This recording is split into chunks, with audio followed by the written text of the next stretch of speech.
Welcome to the How to Human podcast, where we're going to talk about how to engage with the human experience in the world as we know it, exploring art, science, and soul of being human. What are we doing here? What are we doing here? What Where are what we are we supposed to, doing here? where am I? I woke up here. What am I doing? Yeah, what are we doing here?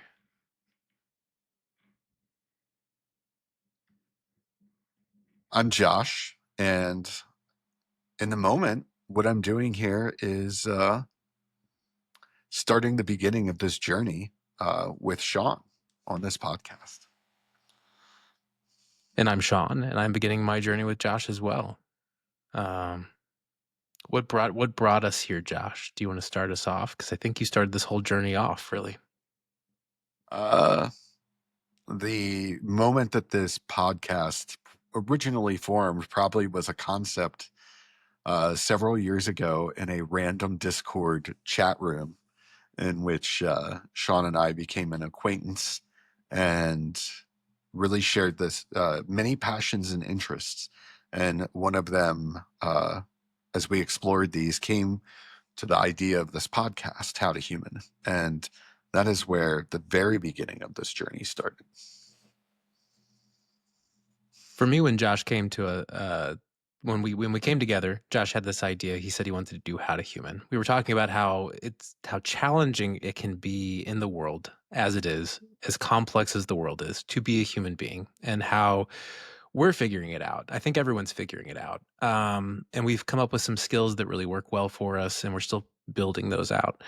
And how we wish that more people had some of those skills, their ability to like engage and connect and really sink into presence of what it means to be in the human experience and to actually really embody how to human, rather than being lost in like the doldrums of the day to day, running on autopilot, doing all the things, constantly imagining and tackling a mental to-do list, um, and not really fully engaging with each other, but kind of like engaging with each other's parts and having that kind of be at the surface. And so we started talking about how could we share what we've learned and then also explore more with like other people who know even more than we do or have different strategies or skills and can share what they've learned.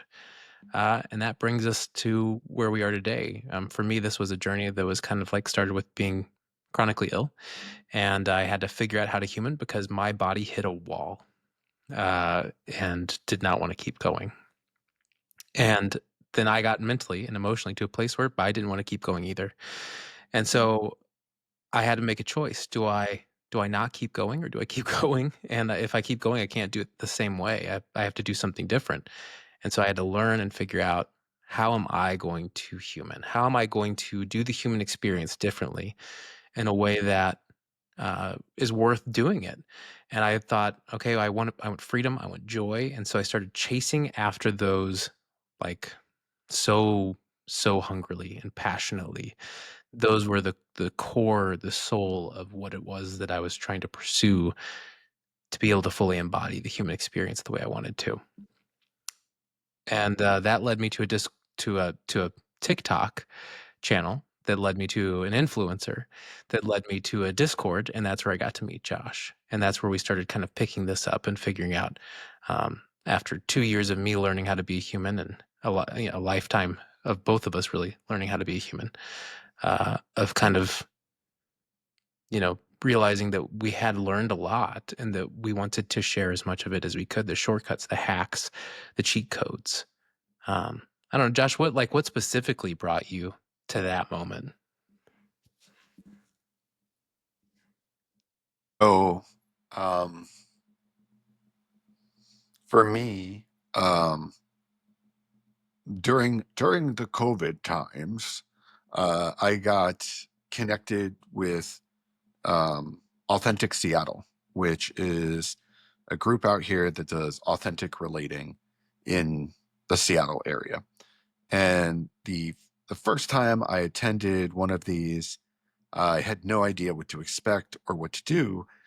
I was just sort of informed that they were going to be games around human connection, and that was very ambiguous. But I was very curious because I was yearning for connection with people in COVID times, and it was the first one I did was on Zoom, and have done in person since. But um, what those experiences were for me was really being able to not only have a space where I was seen and connected with people, um, but I started developing skills that like, things that I just didn't know that I didn't have.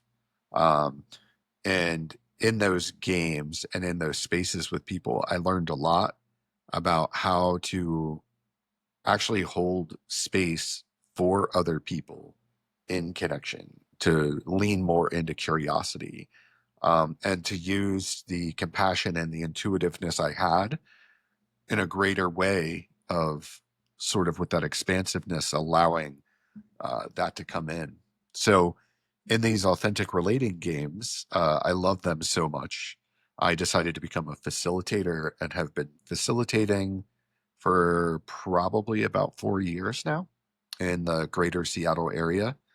And that was a path that led me um, in spaces where I was involved in a lot of healing community and plant medicine communities. And on my own healing journey, I got a lot of tarot TikToks and healing TikToks, and discovered the social media influencer and became involved in that community. And out of that community was an event called Fun Guy Tea Time where I met Sean. And from there, that is where a large part of this really took place. And it's been, I've always been curious and sort of a self student in psychology. Uh, and then took the things that I learned in my own like spiritual studies or like meditations, and even just my own art that comes alive, and really saw how in those edges, in those spaces, um, people were really open and they really were expressive to be themselves. And I think for me, part of the gift with this podcast is sort of giving this gift to everyone, being able to have a platform where when we have guests or how to share those skills and talents, and maybe we'll play some games with everybody the best we can with authentic relating things, and maybe give you presents to take home. So that's kind of a little bit of the blurb of how I got here. Some things you mentioned there, I just want to touch on really quickly. I think some areas where Josh and I really connected was one of my mantras is serious, playful curiosity. We'll get into that probably in a different episode. And I think that Josh and I both really kind of like sit in that space of how do I maintain curiosity with life and how do I maintain this playfulness with life? And how do I lean into that? And then Josh, you also mentioned like you have some psych, it's like self explorations, and I have a psych degree, and also just like I've been an educator, been in the world of education for a long time. I really love to engage with how the human mind works and how people create and live stories, and how we create like how we can create a sense of experience for each other. Um, through the lens of developing story. And so I think we connected on all of those things. Josh has been a very big promoter of like, that's a story for me, and has kind of taught me how to personalize some of that language that I was using for like professional stuff. Uh, and then we were like, wow, yeah, I think like some of these things that you're sharing with me, Josh, you have to share with the world. And then Josh was like, some of the things you're sharing with me, you need to share with the world. And so we're like, well, let's do it. Let's share with the world. How do we get out there? Right? Yeah, Oh, and it's been a fun journey. So we mentioned like hey, here's an episode. We have done demo runs and have been very playful about it, and the moment feels right to be here with you. And um, I want to just say, like, thank you for like coming on this journey with us and with me. And thanks for tuning in and letting us be messy, because we're probably not going to get this all the way right in the beginning. But is there a way to get it wrong? I don't think so. So the point of the podcast, from my perspective, and Josh, I want to hear yours too. But from my perspective, it's really, again, that exploration, like, how do we do this thing that we call the human experience?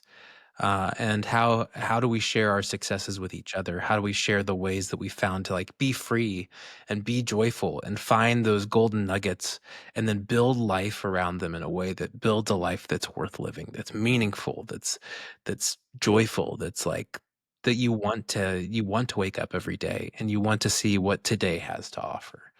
Um, that's what it's been for me, and that's definitely what I feel compelled to share. And then I'll probably share some nuggets about, like, how to live with pain and how to live with chronic illness and stuff like that along the way too, because that's been part of my journey, mind body connection stuff. What about you, Josh? What to you is, like, kind of the point?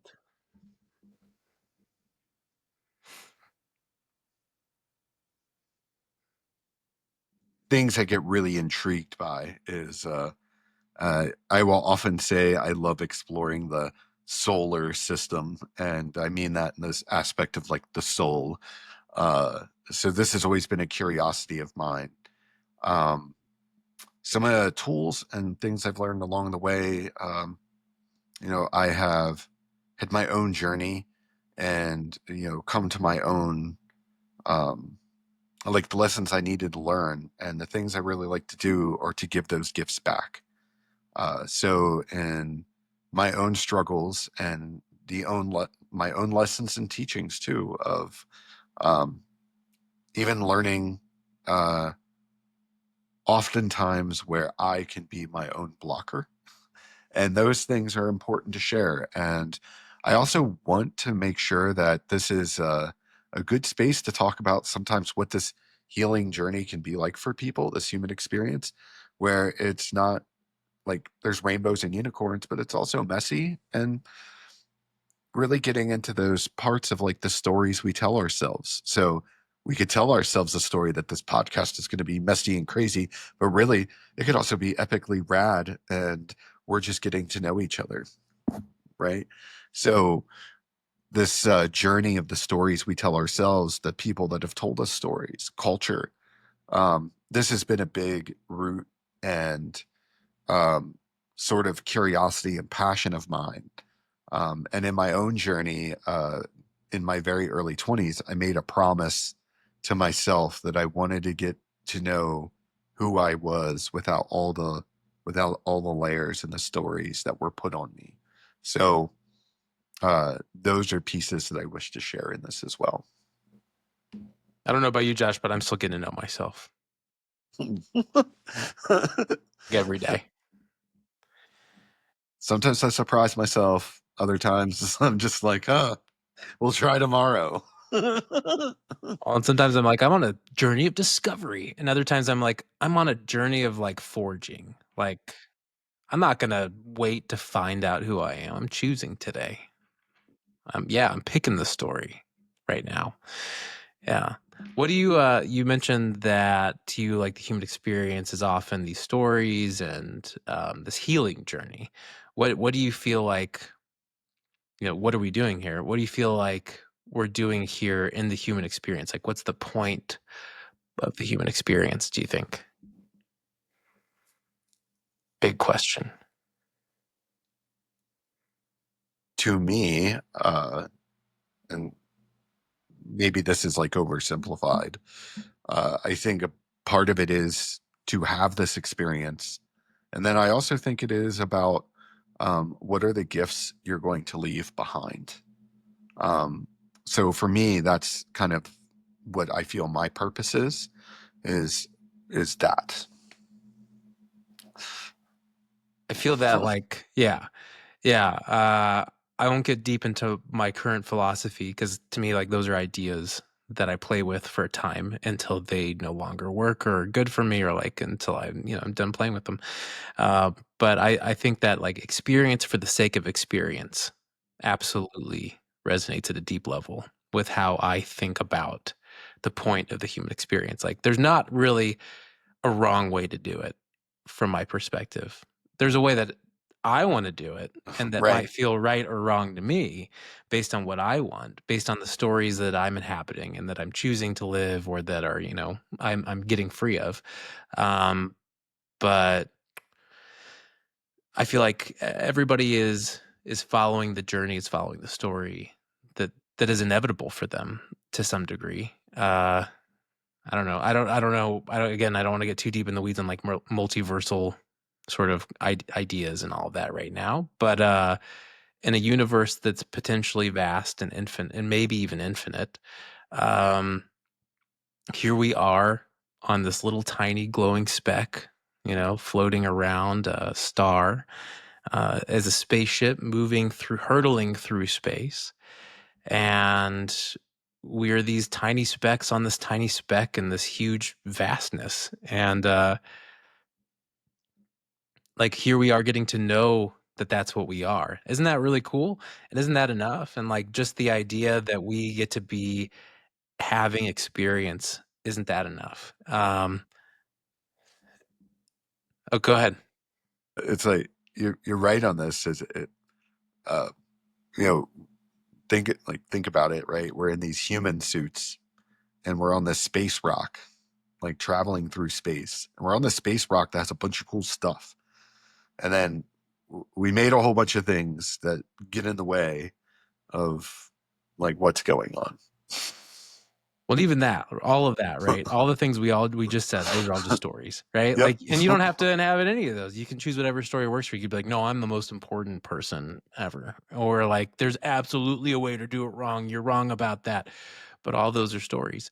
And so again, I think like on a day-to-day basis, what are we doing here in the human experience? For me, it's we're having an experience for the sake of having an experience. Whether you believe in some higher power or that there's only the universe or whatever you believe, here you are having an experience. It's undeniable. That's the one thing you can know for certain, is you are having an experience. And so what do you want to do with that? Like, for me, part of how to human is about not just letting the world happen to us, also letting the world happen to us, but choosing to let it, um, but not just letting the world happen to us, but for us and for life to happen to us, but for us to happen to life. It's for us to be able to take a sense of agency and autonomy and sort of like recognize the areas in life where we can be curious and where we can practice playfulness and where we can really like engage and like we can allow ourselves some freedom to be able to choose the sort of elements of the experience that we're having. And to me, that's the beauty of it.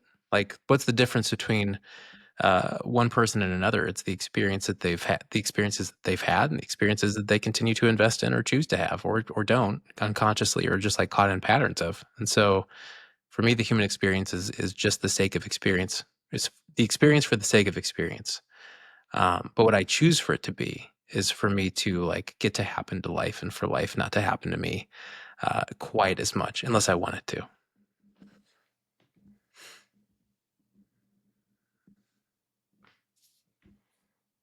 And previous versions of myself, I can say like definitely had life happening more to them, so I can resonate with that share in that way.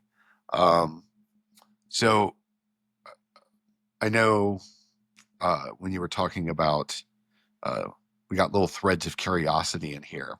Mhm. Was curiosity always a driving piece for you? Was it something that you cultivated? Uh, like, tell me a little more.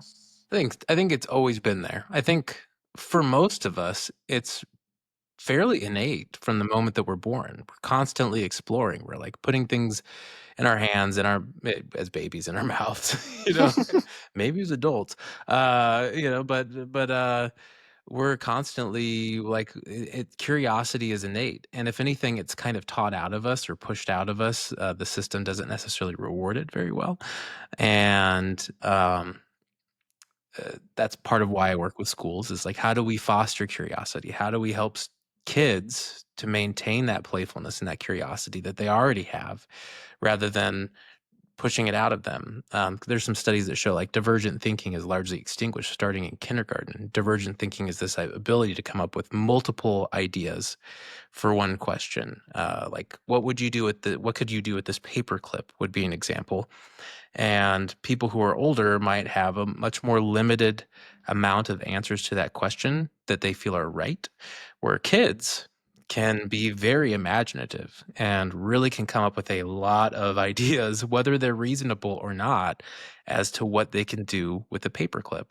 So I feel like curiosity and that ability to kind of like expand and playfulness are really kind of innate for most of us when we're born. And then systems kind of like suppress that, push it out of us, tell us to think a certain way. Like school says, like there's one right answer to these questions, and then that kind of drives a lot of the curiosity away. Like, is there though? And for some of us, like that curiosity is just this nagging presence that is constant. Like it doesn't go away. I think it's always been like that for me. It's always been like when somebody says, "Well, this is the right answer and this is the only right answer," I go, in an infinite universe? That's the only right answer? Doesn't maybe, but are you sure about that? Like, I always want to explore the next possibility. Like, what if playing with questions like what if and why, and then sometimes playing with like words that help me to feel like there's more expansiveness, like yet, like, oh, we don't know that yet, we can't do that yet. So I don't know. For me, I'd say it's something that was innate, has kind of always been this nagging presence in the background of my mind. As a science teacher, I promoted it to students. And then, I don't know, I think I probably lost some of it when COVID started and I got very sick for the first time and I got my diagnosis of chronic illness. For a time, I lost it because life was just so hard. Every day was so much pain and so much fatigue. And then all of this like trauma started getting pulled out of me by the pain. And it became overwhelming. And it was just every day was so defined by pain that like, and fatigue and inability to even connect with my surroundings in a meaningful or the best way. Like I got lost driving down my own street at one point because the nutrient deprivation and fatigue had gotten to me that badly. And so like doing all of that while raising a kid, because COVID, we had our kid right before COVID and there was no way to get him into a daycare. And so I was doing that, staying home with a kid full time and just like in pain on the floor, vomiting and doing other things. And it was bad. It was real bad. And I'd say some of the curiosity kind of like got finally, for one of the first times in life, really got drowned out by this immense pain. And I'd say another time in life where that really happened was probably when I was in the midst of a lot of trauma growing up, and the trauma was just very loud. And so in those loud moments, it's kind of like there's not as much space or room for the curiosity to get to flourish. Right. But in the healing from those spaces, and in the quiet in between those spaces, I would say that the curiosity like pipes back up. And so since I've started the healing journey from that really painful place, the curiosity is just like more and more come alive. It came alive out of a place of necessity. Like we have to figure out a different way to do this. And then from that place of necessity, it really blossomed into reconnecting with all of those pieces of myself that throughout life had kept me going. The curiosity and the playfulness had kept me going Right. in many of the most difficult times. So yeah, mixture, I'd say innate, but also at different times had to be recultivated or newly cultivated or like expanded or grown further. What about you, Josh? Curiosity innate, curiosity grown, cultivated? Uh, yes. So, uh, I definitely am a curious mammal. So that is for sure. I l- I have a I really get interested into things, and I just allow I like to follow the trail through the curiosity till I'm either satisfied or it continues like forever. Um, so it's definitely taken me into some very fun places, and I'm like so thankful for uh like the curiosity of plants. And I went down this whole route of um not really knowing much about like gardening and plants to being really pretty good with plants. Like I'm a pretty good gardener, and I'm good in different mediums. And it's taken me to like with psychology and the curiosity of my early 20s. I got very curious about reality and like reality hacking. There was all this thing in the like late 90s, early 2000s about this.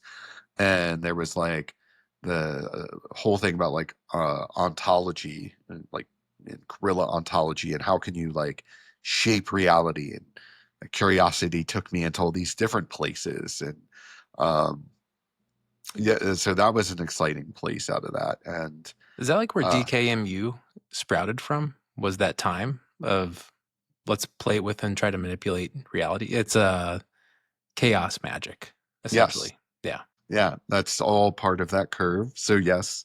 So we will be talking about things like that in this show.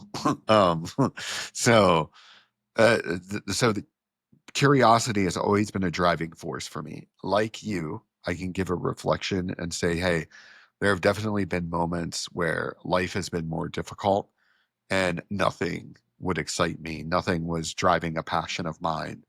Um, and in those moments, I also learned about rest and how sometimes you really just need to rest. And especially to those out there who are suffering from burnout or like, kind of an executive function sort of thing, sometimes you just need to really have rest or find some balance. That's what I had to do for myself. And part of my self care is making sure that I have creative outlets that are not outcome based, just creative things I can do for fun. For me, that helps me stay engaged with the creative process. And then the more I'm engaged in that creative process, um, the curiosity will often allow me to see opportunities and new things to explore as well. I love that like do for the sake of doing kind of thing. Like I'm not making art to be good. It might be stick figures, right? But I'm doing it to do it. I'm doing it to have a place to express myself where nobody places a value about, oh, is that good or not? But I'm doing it just because it is like, again, it's like it's putting my soul out there in a way, and letting that process be whatever it is, and not putting a label on it. Not even saying like it's messy, just saying like I'm doing what I'm doing right now. I'm just doing that. I love that. Yeah. And can bring us to a place of, maybe a place one can be stuck at is like, how do I get started? And that is oftentimes a great place to maybe allow curiosity to start asking those questions. So, uh, how many times have you thought about how do I get started on something, Sean? I mean, most of the time now, when I feel like I'm getting stuck, I get curious about myself. I ask myself, like, all right, what is it that's getting in the way, really? And I allow myself to go deep if it needs to go deep. And so sometimes that depth is stuff like, what messages or stories was I told? What messages or stories did I internalize? Did people tell me that I couldn't do this? Did people tell me that this was too grand, too much, I wasn't worthy, that this wasn't something that I was capable of? Did people tell me like, oh yeah, you and your pipe dreams? Like, did people like, at what point in time did I hear those things and some part of me decided to internalize that so it could protect me from being hurt or protect me from the pain of failure? And so it's a lot of times when I get stuck, I feel like the curiosity for me is going inward, going deep. And the same is true for pain. The way out of pain for me was like, uh, not so I guess, and this really applies to both situations. The thing that keeps pain going is to resist it. So physical, emotional, mental anguish. If I am in pain and I resist it, look at physical pain. That's an easy one to think about. My body will tighten up around it. It'll be like, no, no, no, no, no, no, no, no, no, right? And as it's doing that, it tightens up all the muscles around the part that's in pain, making it probably a little bit more in pain, but also stressing out, tiring, and maybe making it in a little bit of pain the areas around the pain. And emotionally and mentally in that moment, I am resisting what's happening, meaning that I can't be in it. And because I can't be in it and I'm resisting it, like it stays with me as this awful thing that I don't want to experience again. If instead I turn my mind towards curiosity, I take some deep breaths, I allow myself to reset, I allow myself to try to accept what's happening and that it's beyond my control, and I get curious about it, I relax. I choose to relax everything around it so that I can get curious about it. Like for physical pain, I will extend my awareness into the pain with curiosity and with no judgment. And I'll be like, ooh, what does this feel like? Does this feel like electricity? Does this feel like something sharp cutting? Does it feel like it's hot? Does it feel like it's poking? What does this pain feel like if I had to give it a shape, if I had to give it a color, if I had to give it a smell, if I had to give it a story? And then I get curious about the physical pain. Sometimes physical pains manifest too as a result of like trauma that lives in our body. And so sometimes like even doing the story attachment thing, like going into the story and then resolving, reframing the story, which we can talk about a different time, and getting curious about that story so I can do that gives me the freedom to explore the pain in a different way, that when I come out of that, like the pain is either gone or it's lessened, or I can allow it to exist and sit with it and just be like, okay, this is temporary. And I know that this will end because I've gone through this before and it has ended before. And I can allow it to exist without resisting it, without building up all that extra pressure around it, and tightening up around it. And even though that was an example of physical pain, to me, the same is true for emotional pain, mental pain. Sometimes, like, I need the sadness to just exist and give it space to exist without resisting it. Like, sometimes the sadness will show up, and if I resist it, it becomes anger because it's like, no, I'm not going to be sad. You can't make me sad. Right. And like all this tightening up around it, which just makes things harder and makes it harder to get down to the root of it and really Right. actually feel it to release it. And if I don't ever feel it, then it attaches and now it's like living there with me. And it's like this presence that's kind of adding additional pressure or that's creating new triggers. Um, so yeah, for me, curiosity has been a tool to, in the stuckness, to explore deeper, to connect to the whys of the stuckness. And sometimes the stuckness is like, oh, I just need to stay stuck for a second. Like I need to feel whatever this is and allow it to exist. And sometimes it is like stories that need to be resolved so that I can allow myself to become free and realize that like the stuckness and the freedom were all stories that whether I was choosing them or not, they don't might not exist for another person because they had different experiences. And so I didn't really have to be stuck. Um, and that stuck is a story too. And so I can choose to like get curious in ways of moving through stuck. Sorry, that was a long answer. No, that's totally fine. That's why we have a podcast. Yeah. These will be long form videos. Be on YouTube. Yeah. That's the platform. Yeah. What about you, Josh? You said you're stuck, and sometimes you just need to be stuck. Like, what do you do to move through it, or how do you allow yourself to be stuck and just allow that to be? Oh, um, let me think about get some good words on this. So getting unstuck, uh,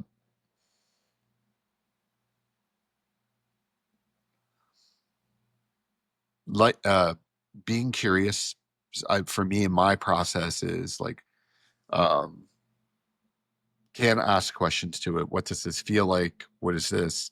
Other times too, I will speak to it. I will ask it if it has a name. Does it have a story? Speaking to it as a thing. Um, Other times I can just sort of meditate and hold space for like what this is and see if it will show itself to me. What is sort of happening, either physically or kind of spiritually, emotionally. Um, Another tool I use for curiosity is dominant, non dominant journaling. It was given to me in therapy. So the TLDR of it is for 10 minutes, you free form journal. For 10 minutes, you art. And then for 10 minutes, you do a question and answer. You do the question with your dominant, and then you answer with your non dominant. When I was given this homework assignment, I was like, meh, like, okay. And I'm into some woo stuff. So, but I was like, "Rah." So I was probably resistant to it because I probably knew it was going to work. But here nor there, I started doing it and it opened up a dialogue with a part of myself, which then that being able to dialogue with a part of myself then led me down to discovering more about internal family systems and then learning then being curious then about what those parts are or who is speaking to me in those ways. um, Other times too, getting some ideas bounced off friends. So if we're talking about reparenting, I don't have kids, so sometimes it's good to hear from people who have kids, their perspectives, because how am I supposed to know? Right? I don't know. So, so sometimes reflecting with people, which is also why it's important to, um, you know, when you find those people who are able to hold some space to do reflection, those people are great and amazing. Love them. Take them out to dinner. Like, like it's yeah. So gratitude for those people. So, um, but the but in the, that space of reflecting too, of then having what I say said back to me, sometimes allows me to kind of check my own stuff, my own stories. So that can be very important, especially if we are stuck. And for me, sometimes I'm in a tunnel. Like you can only see like what you're looking through. Um, and zoom out, zoom in, you're still kind of I'm still stuck in this one view.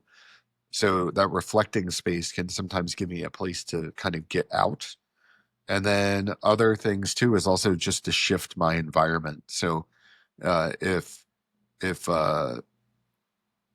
like, hey, maybe I need to go out for a walk, and maybe it's not just like outside for a walk, maybe I take the bus down um in to like the river or the waterfront, where I live, and go get a different scene and kind of change what's happening. So sometimes like scenery shifts can happen, and then that can be curiosity in those spaces too. um who's there, what's happening there. Can you get curious, like with the surroundings? Can you be playful with what's happening in those moments too? Can I be playful with the adversary part of me that showed up? So how can I learn to be playful with that and be curious with those things that show up in that way? So this is a very broad answer, but this is sort of how I've used curiosity in the last 2 or 3 weeks, like very real cases, to sort of like get me out of a stuck place. and really get me into a space that's more open and really kind of feeling much more excited about possibilities, um, while fully understanding the climate of where we're at in the world right now. So, uh, so joyful curiosity this month. I don't know, like, Yeah. uh, but it's been a great tool, and it's been definitely fun to share curiosity and um, reflective spaces with you in some of these how to human labs, Sean. I want to speak, if that's okay, to a few of the things that you said. So, like writing, I love the writing thing that you shared, and I've used that several times since you shared it with me. I also just like tend to benefit from automatic writing, where like if I think growing up, I didn't have always the freedom and the safety to deeply connect with my feelings. And so I did a lot of down regulating to stay pleasant or to stay hidden so that I could stay safe. And so I would seem very hmm, like smiling, but like also nothing going on.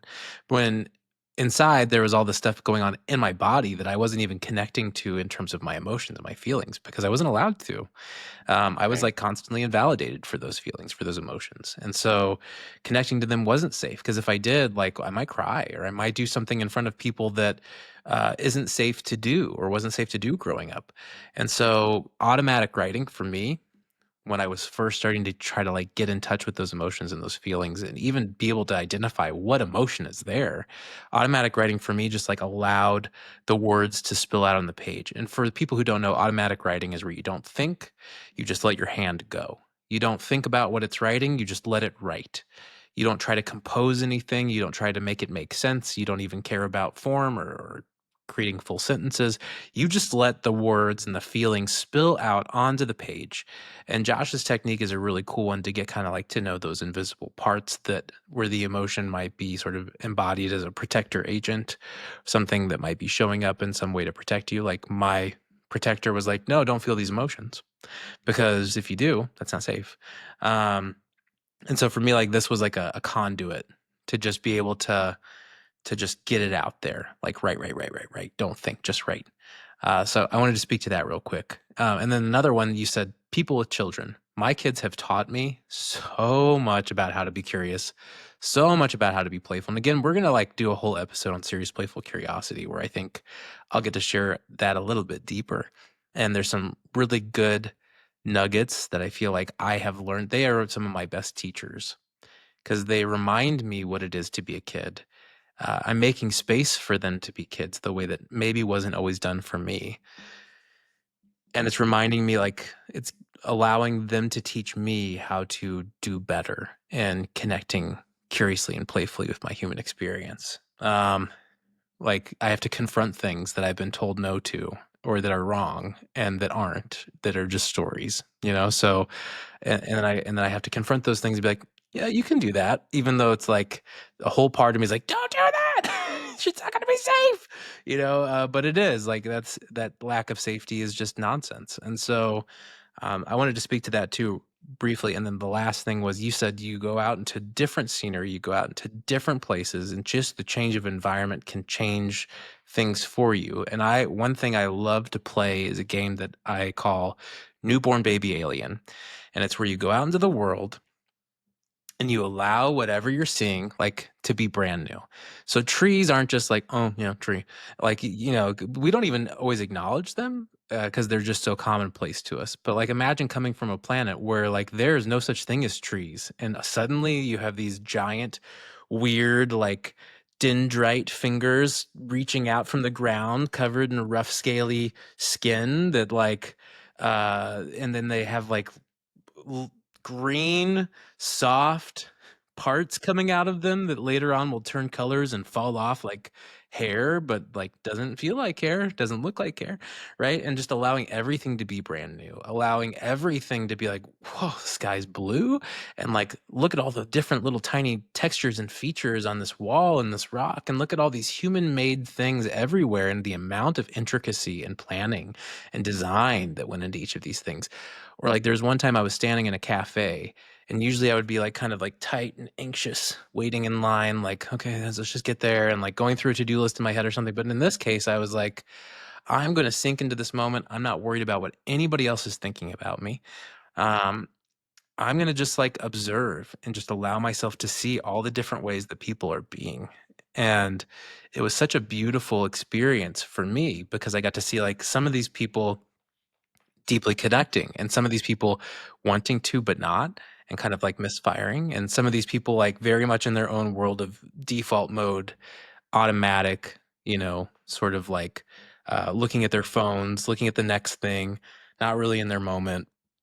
And other people who were totally in their moment, and kids running around like with their parents ignoring them and running up to people like me and being like blah, blah, blah, blah, and then like me just like doing it back to them, uh, while other people were like rolling their eyes like, "Oh my gosh, children," you know, because they're not connected to those pieces of themselves in that moment or whatever, right? And so like it was just really cool because there were levels of it too. There's like the observation, and then there's like the I'm kind of interpreting and reading into it a bit and trying to imagine like what is going on there and really getting curious like I wonder if this is what's happening with this person, or I wonder if this is what's happening with this person. But just allowing all the sensations of that moment, all the experiences and happenings of that moment to like infiltrate my awareness and to get curious and ask questions. And then also just be curious in the observation of like noticing the details. Yeah. So that really spoke to me. The whole like change of environment. I appreciate the return, the return of the exchange of like kid comes up like blah, and you will return that. Like that's so fun. So like yes, like I'm gonna say like appreciate that so much. Um, I like to mode so switch too, where I'm like this, and like the kid is like, "Blah," I'm like, and then I like look around and go, and like do like something real quick that nobody else sees, and the kid's like, "Oh," but nobody else saw it. Yeah, that's great. I love it. yeah, it's like our little secret. Totally. Um, man, that's so much fun. So, um, hmm, So much fun. I guess that could be like part of what we're doing here. Is fun. I think that the more that we connect with our playfulness and our curiosity, and the more that we connect with these pieces of ourselves and find freedom from like the past and the trauma and the parts that have had to protect us, and like we resolve a lot of these different pieces, or reframe them, or give them new space to exist in different ways, that fun kind of for me is the point. Like, if I could have any kind of experience today, it's not to say that life can't have its highs and lows, and that that contrast can't provide some really beautiful depth, because it does. But even for me, like zooming out, what's the point of that? It's to have fun with it. It's to be able to experience and sink into the like the dimness and the saturation and all of the different levels and dimensions of experience that we can have. And to me, that is fun. Like expansion and expansiveness is freedom. And that freedom brings more opportunity to have fun in more ways. Yeah, it's interesting you talking about like expansiveness and growth, and brings to mind with like my plant stuff and nature things.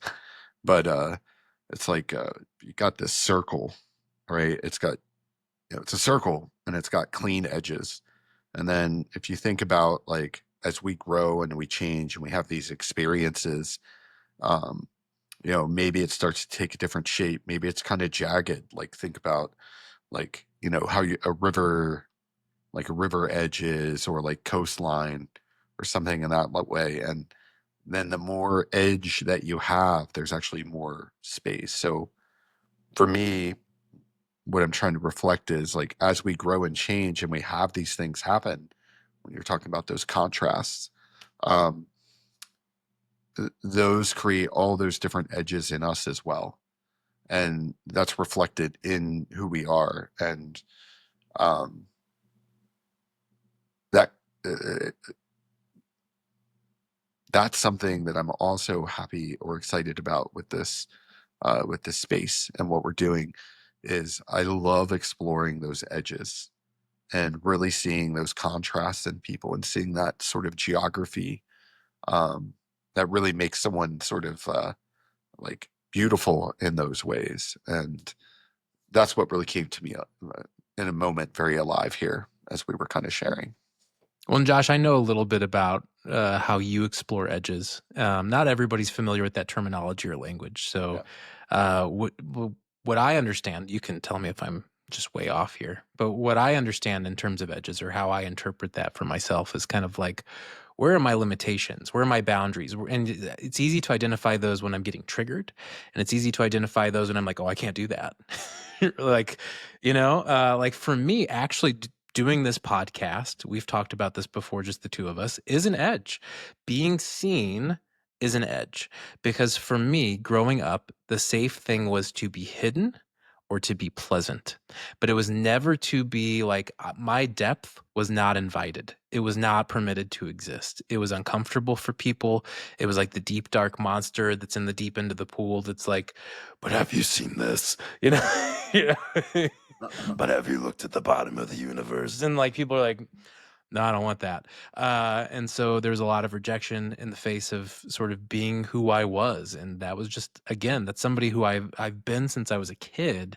And those pieces of myself weren't convenient or comfortable for everyone. And so I was taught growing up, being in sort of like bar environments as a kid, being a child that maybe was often in neglect or some form of abuse in some ways. Uh, in environments that weren't really about me or for me. I was often in the adult world. And for me to get to be a kid and to be myself and also to explore the depths that kids naturally do explore, like they ask questions that do poke at things that are deep sometimes. And that was not acceptable. And so I had to be hidden, I had to be safe. And for me to put myself out there and to be seen in this, and to let my depth be seen, that is an edge for me. And it's an edge that I'm like, time to cross the threshold, right? Like, if we're going to expand, if we're going to play with it, if we're going to have fun, and we want to have more fun, then we have to be able to push into that edge. So, even this process right now for me is pushing into an edge. It is pushing into a boundary, an area where I was like basically trained and conditioned and taught and told and given the story of don't cross over. Don't ever put yourself out there. People will mock you. They will ridicule you. They will be mean to you. They won't like you. You're not worthy of being seen. And like crossing that threshold for me is part of what we're doing. And so, like, this, thank you for inviting me to this space, for bringing up the podcast to begin with. It's something that I think I've always wanted to kind of do, but also was terribly afraid to ever be seen doing because the internet, right? It's at once it's out there, there's no taking it back. If you really, really knew me, I loved Coast to Coast AM with Art Bell, and I always wanted to have a radio show, which put me in radio. I had a radio show in high school. So it was 91.1 WMSS Middletown. So I was on that radio. That was my radio show in high school, and it was a passion of mine. So it's so much fun to kind of be living the dream. And like, I just have a lot of gratitude for being here. So this is Dream. Welcome to 91.1 WMSS. This is How to Human with Josh and Sean. Living the dream, pushing into our edges. And thanks for giving context on pushing or testing and finding our edges in ourselves. Um, for me, this has been like I maybe not always have like I'm still developing language or framework for some of these things, and I've just been doing. So for me, it has always been this sort of evolution of um, like learning and pushing edges, and then also discovering the edges that maybe I didn't always spend enough time appreciating in myself as well. So it was also learning to also give that sort of appreciation and love to things. That came to me when I went to Dry Falls, Washington, and back in the Ice Age floods, this waterfall was like way bigger than Niagara Falls. And when you look at it now, you can see like where the water carved out these scablands. And at the same time, it's very beautiful. And that sort of revelation and kind of seeing that in nature really gave me this different appreciation for like our own edges and our own terrain and what can be beautiful out of them, you know, because there's a story that was there, something happened, but then also, um, how does it, you know, is there something beautiful out of those edges? What is something that can be appreciated? Um, and I also try to take those moments now to kind of give that appreciation or gratitude to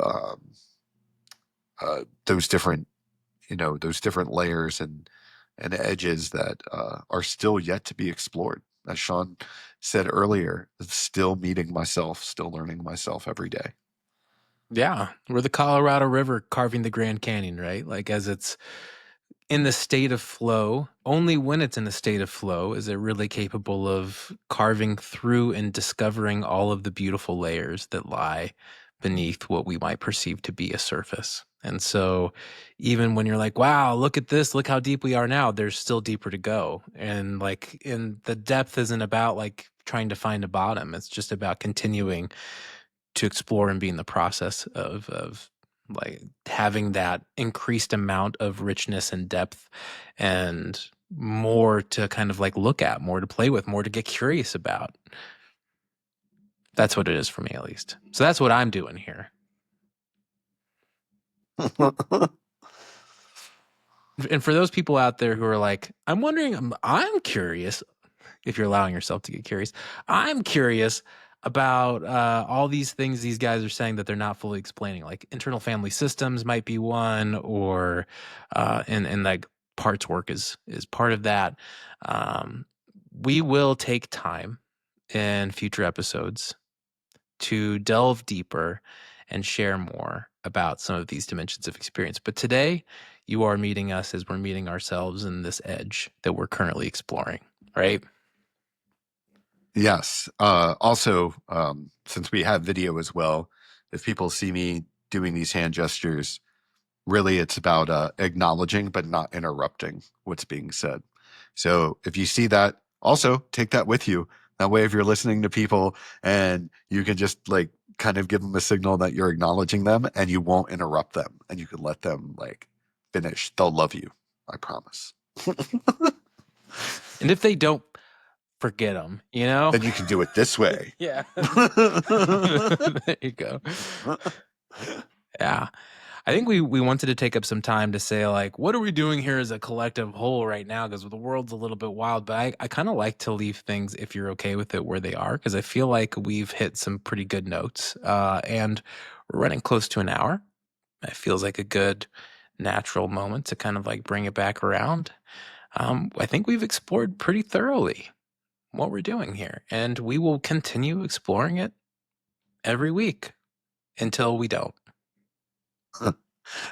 That's a true statement. Yeah.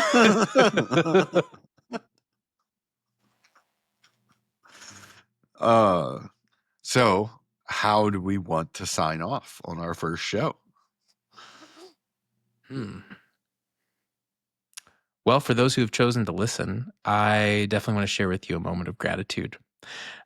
Staying with anybody for an hour to listen to them talk and to share their experience is a feat. And the fact that you stuck with us, whether you're in a car ride or you're in the shower or whatever it is that you're doing, I appreciate that you've decided to share this time with us, that you've given us your time, because time is one of the most valuable things that you can't get back, right? Um, and so thank you. Thank you for that. We hope that you continue to check in, and we promise that every week we show up. I can't promise you we'll do better, but we'll we'll strive to be more curious and playful with this process, and we're curious to see what speaks to you too. So you're part of this, as much as we can get feedback from you for that to be a possibility. And I appreciate you sharing your time and a piece of your life with us. Seconded on the thanks, and uh, I'm really looking forward to exploring with everybody here and sharing some new ideas and some new spaces. And I don't want to put too many words into this, so I think I'm just going to say thank you, and I will see you next time.